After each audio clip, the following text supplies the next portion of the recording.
লক্ষ্মীপুরে রামগতি উপজেলার বড়খেরি ইউনিয়ন এবং চরশেকান্দর। মেঘনা নদীর ভাঙনগড়া আর চরজীবনের সংগ্রামের মাঝেও এখানে টিকে আছে এক প্রাচীন ঐতিহ্য লাঠি খেলা। বিলুপ্তপ্রায় এই খেলাটি স্থানীয় ভাষায় লরি খেলা এবং লরি যাত্রা নামেও বেশ পরিচিত। একসময় গ্রাম বাংলার প্রতিটি উৎসব, মেলা কিংবা সামাজিক আয়োজনে লাঠি খেলা ছিল শক্তি আর কৌশলের এক অনন্য প্রদর্শনী। প্রজন্ম থেকে প্রজন্মে ছড়িয়ে পড়া এই লোকজ যুদ্ধকলা ছিল আত্মরক্ষা, শৃঙ্খলা আর দলীয় সমন্বয়ের প্রতীক। ছিল আনন্দ বিনোদনের অন্যতম একটি উৎস। অতীতে পুরো উপজেলায় অসংখ্য দল ও খেলোয়াড় থাকলেও বর্তমানে বড়খেরি এবং চরশেকান্দর এলাকায় টিকে আছে লাঠি খেলার মাত্র দুটি দল। প্রায় ৩০ জন খেলোয়াড় নিয়মিত অনুশীলন করেন এ দুটি দলে। নিজেদের দক্ষতা ধরে রাখতে আর ঐতিহ্যকে বাঁচিয়ে রাখতে তাদের এই নিরন্তর প্রচেষ্টা। পূর্বপুরুষরা বংশপরম্পরায় খেলেছেন এই খেলাটি, তাদের হাত ধরেই শেখা। ঐতিহ্যের ধারাবাহিকতা রক্ষায় সংখ্যায় কম হলেও তারা ধরে রেখেছেন এই খেলাটিকে। কিন্তু বাস্তবতা নির্মম ও কঠিন। লাঠি খেলা তাদের জীবিকার উৎস নয়। বছরের বেশিরভাগ সময়ই তারা থাকেন কাজহীন। শুধুমাত্র নির্বাচন এলে মিছিল, মিটিং কিংবা প্রচারণায় ডাক পড়ে তাদের। তখন কিছুটা আয় হয়, তবে তা সাময়িক এবং নিতান্তই কম। এই অনিশ্চয়তার কারণে অনেকেই বাধ্য হচ্ছেন অন্য পেশায় যেতে। কেউ দিনমজুর, কেউ পাড়ি জমাচ্ছেন শহরে। ফলে ধীরে ধীরে কমছে লাঠি খেলার চর্চা, কমছে আগ্রহ। আমি দুনিয়া থেকে বিদায় হওয়ার পরে আমার ওস্তাদ চলে যাওয়ার পর আমি দেখছি।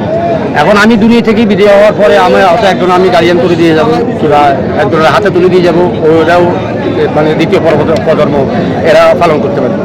না না, আমরা কোনো সুযোগ সুবিধা পাইতেছি না। এখন সরকার আমাদেরকে এটা নিয়ে কোনো একটা উন্নয়ন, কোনো একটা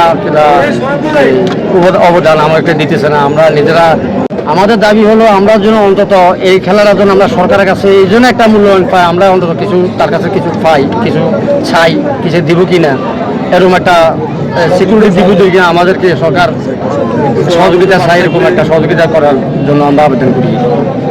সরকার যদি আমাদেরকে যদি তারা যদি হয়তো কিছু সাহায্য করে তাহলে আমরা ইনশাল্লাহ আরো আগে মানে আরো আগাইতে পারবো। আমি বলতে চাই যে সরকার যদি আমাদেরকে আমরা খেলা পছন্দ করি, আমরা কিন্তু কিছু দিন নেই নিজে মনে করি সরকারের কারণে যদি আমরা মনে করি খেলা থাকলে আমরা খেলাইতে হবে, আমরা নিজেও বা টাকা পয়সা সহযোগিতা করলে আমরা খেলা আরো উন্নতি করতে পারবো। অবহেলা আর আত্মসম্মান সংকট ও জৌলুস না থাকায় ভবিষ্যতে কেউ হাল ধরছে না এই খেলাটির। তবুও থেমে নেই তাদের চেষ্টা। প্রতিদিনের অনুশীলনে ঘামের বিনিময়ে তারা ধরে রাখতে চান নিজেদের শেকড়। স্থানীয়দের বিশ্বাস, লাঠি খেলা শুধু একটি খেলা নয়, এটি ইতিহাস, এটি সংস্কৃতি, এটি একটি পরিচয়। বিদেশি ও বিকৃত সংস্কৃতির আগ্রাসন রোধে দেশীয় এসব জনপ্রিয় খেলা বাঁচিয়ে রাখা এবং এ সংশ্লিষ্টদের বিশেষ প্রণোদনা ও যথাযথ প্রশিক্ষণের ব্যবস্থা করতে হবে। এ খেলাটিকে সারা দেশে ছড়িয়ে দিতে নিতে হবে নানান উদ্যোগ।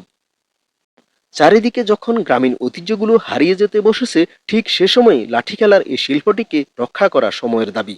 পাশাপাশি সরকার ও সংস্কৃতিমানাদের এই বিষয়ে নানান উদ্যোগ নেওয়াটাও প্রয়োজন বলে মনে করছেন সচেতন মহল। এই ঐতিহ্য টিকিয়ে রাখতে প্রয়োজন সরকারি পৃষ্ঠপোষকতা, প্রশিক্ষণ সুবিধা এবং নিয়মিত সাংস্কৃতিক আয়োজন। না হলে একদিন হয়তো এই লাঠির শব্দ থেমে যাবে চিরতরে, হারিয়ে যাবে গ্রাম বাংলার এক গর্বিত উত্তরাধিকার। সারোয়ার মিরন, দেশালোক.com, রামগতি, লক্ষ্মীপুর।